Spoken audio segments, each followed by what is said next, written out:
Hi everyone. In today's talk, I'm going to be talking to you about pressure inlets. Now, pressure inlets are an interesting type of boundary condition that we often have to use for flow scenarios like compressible flow and buoyancy driven flows. And these boundary conditions are not straightforward to use and apply. And the reason being is that the boundary condition actually works differently depending on the type of flow that we have entering the domain. So if you use pressure inlets at all in your own CFD simulations, or if you just wondered how the pressure inlet actually works, this is definitely the talk for you. So sit back, take some notes, and I know you're going to find this talk extremely useful. Okay, so I'm going to start by talking about velocity inlets, as you guys are probably most familiar with velocity inlets, and they're the most common type of inlet boundary condition that we use in CFD codes. Once I've talked about velocity inlets, I'm then going to move on to talk about pressure inlets so that you really understand the difference between the two. Now, just a brief reminder of the problems that we're solving here. At a bare minimum, we're going to be solving the Navier-Stokes equations and the continuity equation. So what that means, as a reminder, we have a minimum of 4 equations that we need to solve. So we've got 3 momentum equations in the x, y, and z directions, and a continuity equation. So we have 4 equations and we have 4 unknowns. The 4 unknowns being the 3 velocity components and the static pressure. And so because we're solving 4 equations with 4 unknowns, we have to specify boundary conditions for each of these 4 unknowns. So if we think of our flow domain that we're solving, we're going to have to specify a boundary condition on each of the velocity components and a boundary condition on the static pressure. So that's at a minimum the boundary conditions that we need to apply on the system as a whole. And of course, this is just a baseline, and often in CFD we'll be solving other equations as well for variables like energy, turbulence, and temperature, etc. But I'm not going to talk about those variables here today because I really want to focus on the main flow variables that we're solving for, and the others usually follow on fairly simply from them. And so the most common type of boundary condition that we use are velocity inlet conditions. And these are most common for external subsonic flows. And the reason that velocity inlets are most common is that we often know the speed of the object or the vehicle that's moving through the fluid. So if we have a plane, a car, or a boat, for example, we often know the approach velocity or the speed of the object, and then that is the boundary condition that we use at a velocity inlet in our CFD domain. So velocity inlets are fairly common and are straightforward for external subsonic flows. And how do we set these up in our CFD computations? Well, usually what we do for an external flow is we put a large box around the object that we're interested in. And on this slide, I've got an example for you of an aerofoil, which you can see there in gray. And then we've got a large box around that object, which makes up our CFD domain. And what we do to apply boundary conditions is with the velocity inlet, we apply the 3 velocity components upstream of the aerofoil, and then what we do is we specify the static pressure downstream of the aerofoil, which you can see there in the slide is a pressure outlet. And so with this typical setup for boundary conditions, we've set 4 boundary conditions for the 4 variables, that's ux, uy, uz, and p for pressure, and then the CFD code will iterate and solve for the flow field in the entire domain, which will give us 3 velocity components and the static pressure throughout the entire domain. And this is fairly common and is what we use for external subsonic flow applications. But what about internal flows? Well, usually for internal flows, if we have applications like pipe work, what we usually know is we know the mass flow rate, or the flow of the fluid through the system that we're trying to deliver. And with an internal flow calculation, we often want to calculate the pressure drop through the system and various other quantities that are associated with that. So because we know the mass flow rate, what we often do in the CFD code is apply a mass flow inlet at the upstream end of the domain. Or of course, if you take the definition of mass flow rate there from equation 3, we can just divide by the density and the area of the inlet and just apply the velocity at the upstream case instead. So for an internal flow, this is typically how the boundary conditions are set up. What we do is we specify either the velocity or the mass flow rate upstream. So we've got a velocity inlet or a mass flow inlet. And then once again, we specify the static pressure at the downstream boundary. And this is the pressure outlet condition. And once again, the CFD code will solve and compute all four of those variables throughout the entire domain. So you, at the end of the computation, you'll know UX, UI, UZ, and pressure. But what you can see here from this situation is that actually for an internal flow situation, if we apply a mass flow inlet or a velocity inlet, we're actually doing the same thing. In terms of the numerics, what we're doing is applying a velocity to the faces of the cells that make up the inlet.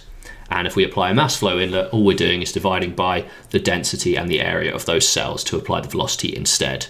So conceptually, these two boundary conditions are the same, velocity inlet and mass flow inlet. But what we're going to move on to look at today is we're going to look at pressure inlets, which work slightly differently from these two boundary conditions. And what is the problem with velocity inlets? So the main problem is, what if we have a flow scenario where we don't know the velocity or the flow rate in the system? And these applications do come up every now and again. And if we don't know what the velocity and the flow rate are, then we can't specify a velocity inlet or a mass flow inlet condition. And the difficulty, of course, here is that we still need to specify boundary conditions for each of the three velocity components and the static pressure in order to solve the system. But we don't know the velocity, so we're going to have to do something slightly different to apply boundary conditions for these variables. And that's where pressure inlets come in. So to demonstrate how pressure inlets work, what I'm going to do is first go through a very simple example problem to help you conceptualize what it is we're looking at here. So if you think of a building or a room, which you can see there on the slide, and if we have a source of heat inside the building, that's going to generate a buoyancy driven flow in the room. And of course, what this will do in practice is that the hot flow will move up through buoyancy and move out through the chimney, and then you'll have cool air drawn in through a window or a door or a ventilation inlet to replace that flow that's just moved out through the chimney. Now, in this buoyancy driven or natural convection flow, what you notice is that when we're setting up the CFD problem, we don't actually know what the velocity of the flow is. And we only know that by solving the CFD code. And depending on, of course, the strength of the heat source will depend on the velocity which moves through the system. But we don't know the velocity. And so in this case, for the buoyancy driven flow, we can't use a velocity inlet. We have to use something different. However, of course, we can still use the pressure outlet on the roof of the chimney. So what might be an approach that we could take to specify a pressure inlet? One thing we could do is we could specify the static pressure at the inlet, so the static pressure at the window in the example problem there, and then the static pressure at the outlet P2. And this would be the most obvious approach. However, what happens if you apply static pressures at the inlet and the outlet? We find that the CFD code diverges. And the reason for that is that the problem itself is inherently unstable. And so to understand why we can't specify the static pressure at the inlet as a pressure inlet condition, we need to think back to the Navier-Stokes equations, which you can see there in equation 4 in the slide.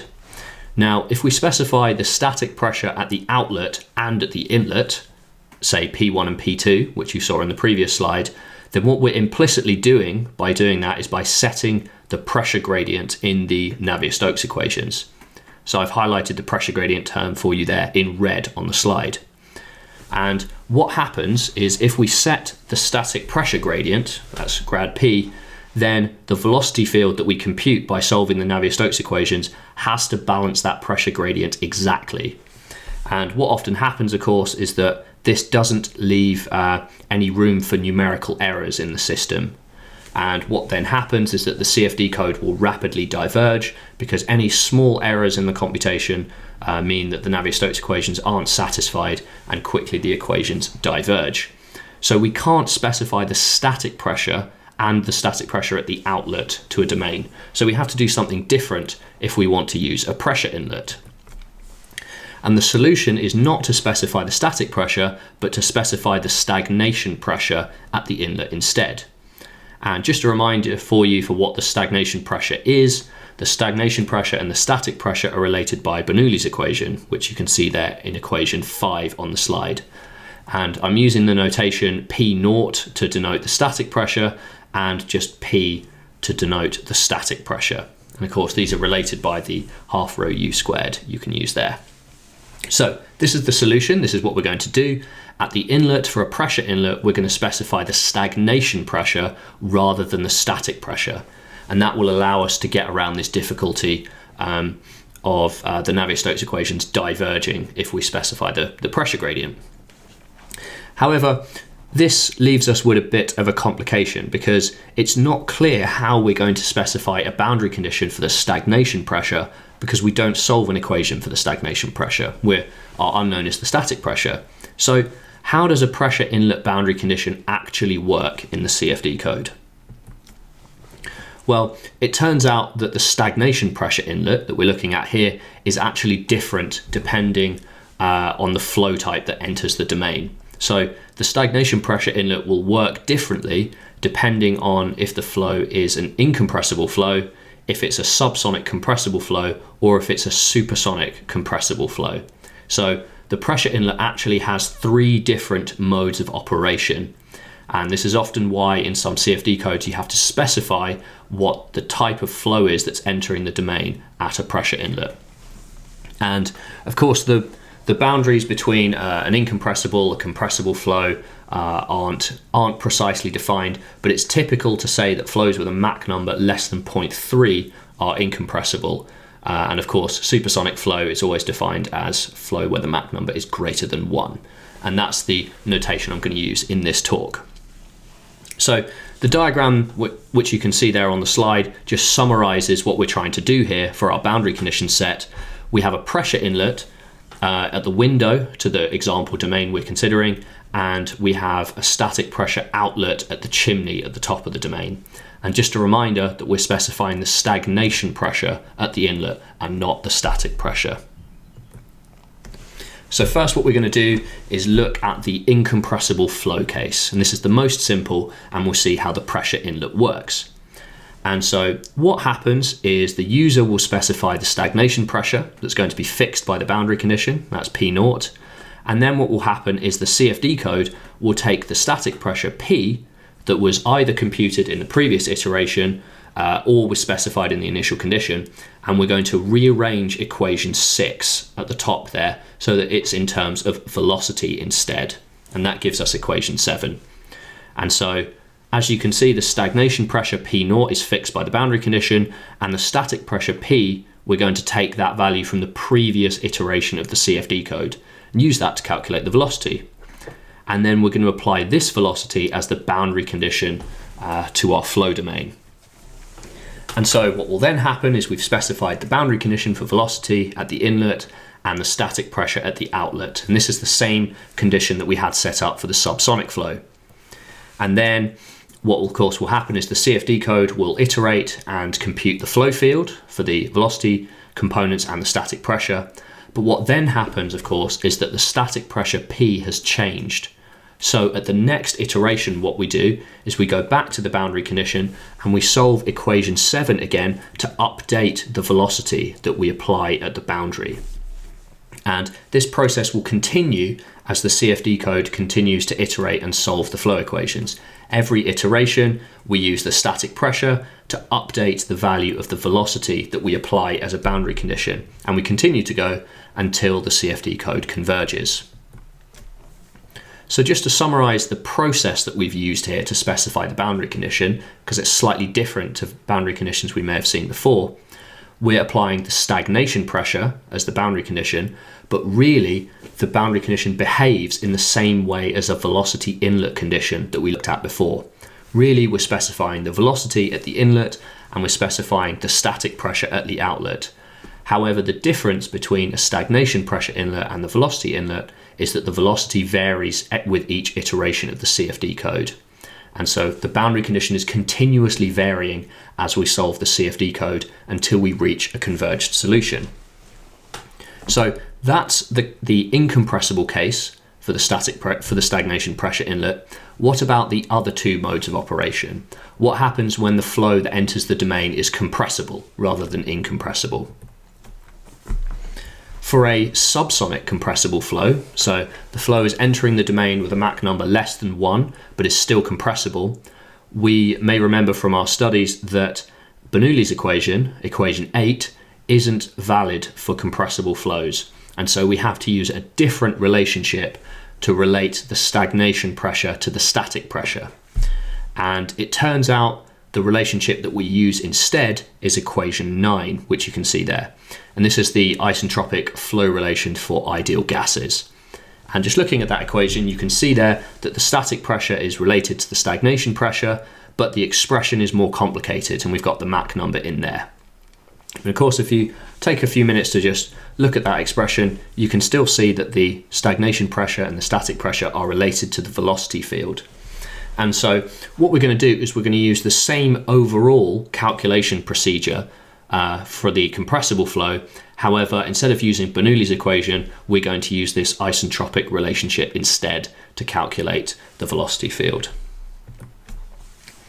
So this slide just gives an overview of the stages that we're going to use for a stagnation pressure inlet, but for a compressible flow. What we do, once again, is the user specifies the stagnation pressure P0 as a boundary condition, and that P0 value is fixed. And then what we do is we take the static pressure P from the previous iteration of the CFD code and rearrange the isentropic flow relation, equation 10, to give us equation 11. And what you can see there, of course, is we're using it to calculate the velocity. So this is the same trick that we used for the incompressible flow, except the equation is just a bit more complicated now.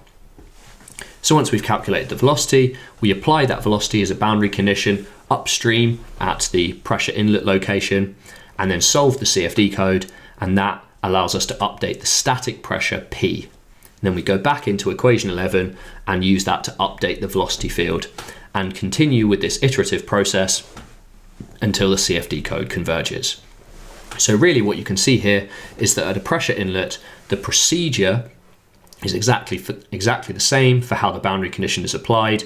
The only difference is the expression that we use relating the static pressure and the stagnation pressure. And what I've got for you here on the slide is just a reminder and a visualization to help you understand how these boundary conditions are applied. And I'm just using the same example of the aerofoil flow that you saw earlier.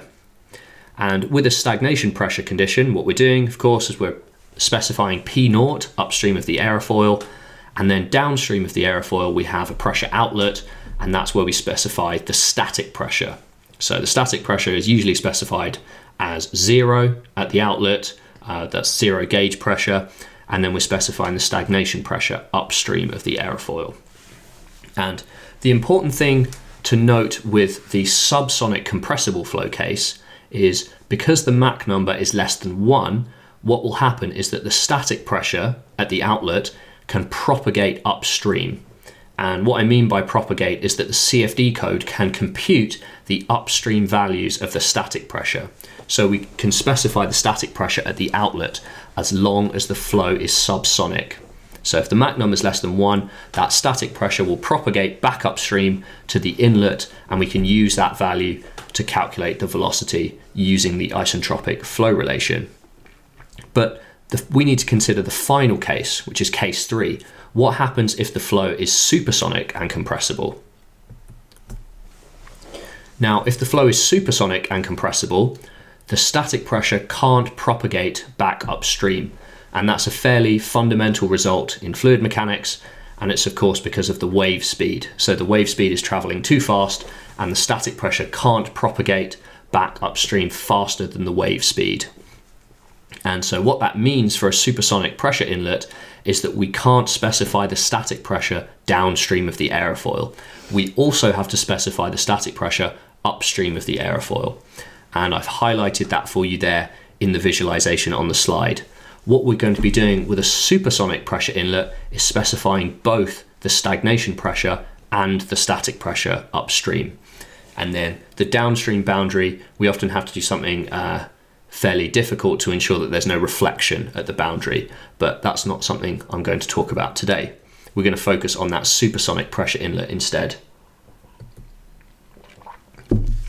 So if we return to the isentropic flow relation, that's equation 12, what we notice now is that we've specified both the static pressure and the stagnation pressure upstream. So when we have a supersonic pressure inlet, we've got both the static pressure and the stagnation pressure. And what that means is we can just rearrange that to equation 13 to calculate the velocity. But the stagnation pressure and the static pressure are now fixed by the boundary condition. And what that means is we don't have to iterate to update the velocity. So when we have a supersonic stagnation pressure inlet, because we've got both the static pressure and the stagnation pressure, there's no need for iteration. And so the boundary condition behaves as a fixed velocity condition upstream of the aerofoil or the object. So now that I've gone through the 3 different cases for how a pressure inlet works, I'm just going to show you some screenshots of how these conditions are entered into CFD codes. So if you use them yourself, you'll really understand what the various entries actually mean. So in this slide, I've just got a screenshot for you of the pressure inlet conditions that are used in ANSYS Fluent. And what you'll see is that there are 2 boxes in the inlet. The top box is where you specify the stagnation pressure, P0, which is what we've just talked about. And in the bottom box is where you specify the static pressure.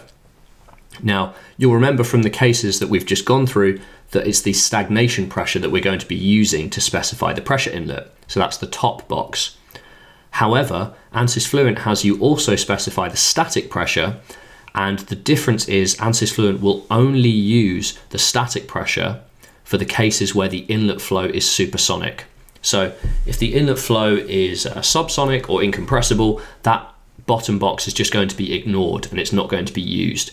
And the reason for that, remember, is that because we're specifying the stagnation pressure at the inlet and not the static pressure. However, of course, if the flow is supersonic, then the CFD code will use both the stagnation pressure and the static pressure. So that's why there are 2 entries there for the pressure inlet condition in ANSYS Fluent. And what I'm also now going to show you is the same box, but for the pressure outlet that you may also see. And what you'll notice with the pressure outlet is that there's a single box, and that box is for the static pressure. And for subsonic cases, remember, the static pressure can propagate back upstream from the outlet towards the inlet. And that's what the boundary condition will use for the majority of cases. However, if the CFD code evaluates the flow and finds that it's supersonic at the outlet, then this static pressure at the outlet will be ignored and the CFD code will use a non-reflective boundary condition instead. So the setup of these 2 boundary conditions for the pressure inlet and the pressure outlet are very flexible. And it means that as a user, you don't have to specify explicitly ahead of time what the nature of the flow regime is. The CFD code will compute the flow regime for you and then adjust the type of boundary condition depending on the flow that you have. And I've just made a small side note here, of course, that when you're looking at ANSYS Fluent, all the pressures are gauge pressures. And so you're specifying the static pressure and the stagnation pressure relative to the operating pressure. And if you guys are ANSYS Fluent users and you want a reminder of what that is, I've got another video for you on operating pressure, and you can check that out if you want a reminder. Now, to finish off the talk, I just want to take a few moments to talk about hydrostatic pressure variations that you see in buoyancy-driven flows, because this can often lead to some confusion when we're specifying pressure inlets and pressure outlets. So just a reminder of the case that we're talking about here, what I want you to do is consider the static pressure variation below the free surface of a stationary fluid. So when we taught fluid mechanics, this is often taught as the pressure variation that you see on the wall of a dam or below the surface of a lake or a non-moving fluid. And of course, what you remember is that the pressure increases linearly with depth. So at the surface, the static pressure is 101,325, which is atmospheric pressure, and then increases linearly with distance as you move below the surface of the fluid. And of course, the way to remember this and to understand it is that as you move down below the surface of the lake or the stationary fluid, each element of fluid has to carry the weight of all the water above it. So I've got a small diagram for you on the right which may help you understand. As you move down, the height of that water column that sits above the fluid increases, and so the weight of that fluid increases the static pressure as you go down below the surface of a fluid. And that's why we get this linear variation of static pressure with height. So how does this hydrostatic variation affect the boundary conditions that we apply if we're applying pressure inlets? Well, first what we need to do is think about hydrostatic pressure in the context of a moving fluid rather than a stationary fluid. And for moving fluids, what we can do is, rather than using the previous expression that we used there, where the static pressure is 101,325 plus rho gz, for a moving fluid, we say that the static pressure is the sum of a P dash, or a modified pressure, and the rho gz term, which you can see there in equation 16.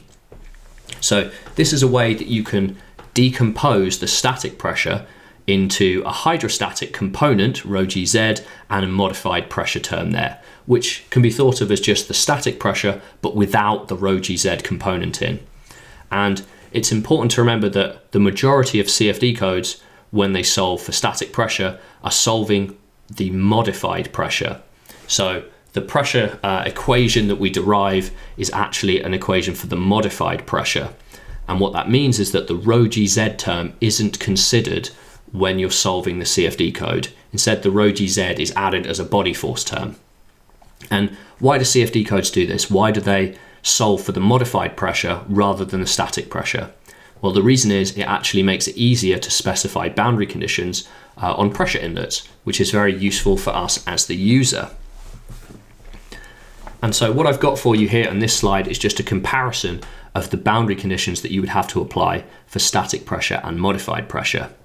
So if we have the vertical wall of our building or our house, for example, and we have an inlet like a window or a ventilation inlet, of course the static pressure will vary across the face of that inlet. And it does so because the static pressure will increase as we move down through the fluid. And so in reality, the pressure variation will look like the case that I've got for you on the left of the slide there, shown in red. The static pressure is going to increase as you move down across the face of that inlet. Now, CFD codes have made things a lot easier for us by instead allowing us to specify boundary conditions on the modified pressure, P prime. And because we don't have that rho gz variation, the pressure across that inlet that we specify is actually constant. And that's the case you can see on the right of the diagram there. So when you're considering the static pressure and the stagnation pressure to apply on your pressure inlet conditions, you don't need to worry about including the rho gz term, which you can see there. That actually makes things a lot easier for us. So now, just to summarize the key points that I've been through in this talk, the reason we use pressure inlets is we use them when we don't know what the velocity at the inlet of our CFD domain is. And with a pressure inlet, what we're actually doing is specifying the stagnation pressure and allowing the CFD code to adjust and calculate the velocity for us so that we then apply that velocity inlet condition. And these pressure inlet boundaries are particularly useful for buoyancy driven flows where we don't know what the velocity is, and for compressible flows. And for compressible flows, it's slightly different because we don't know the density at the inlet. And so it's difficult to specify a mass flow rate and a velocity. And of course, the main thing to remember is that what we're actually doing is specifying the stagnation pressure at the inlet and not the static pressure. And for the small subset of cases where the flow at the inlet is supersonic, we also have to specify the static pressure as an additional condition. And the reason for that is that the static pressure specified at the outlet can't propagate back upstream to the inlet. And then the final point to remember is that the hydrostatic variation across the inlet of our domains is already accounted for by the CFD code because it solves for the modified pressure instead of the static pressure. So that makes things a lot easier for us when we're specifying boundary conditions. So that brings me to the end of the talk. Let me know how you guys found the talk. Did you find it interesting? Did you find it useful? And of course, do you have any comments or questions on the topic that I've just covered? If you do, please leave them in the comment section below at the bottom of the video. And I do try and get to all the comments as quickly as possible. Until next time, if you have any other thoughts for videos that you'd like to see or topics that you'd like me to cover, also just drop me a message or leave those in the description below, and I'll see what I can do in the future. Until then, thank you guys very much for watching, and I'll see you next time.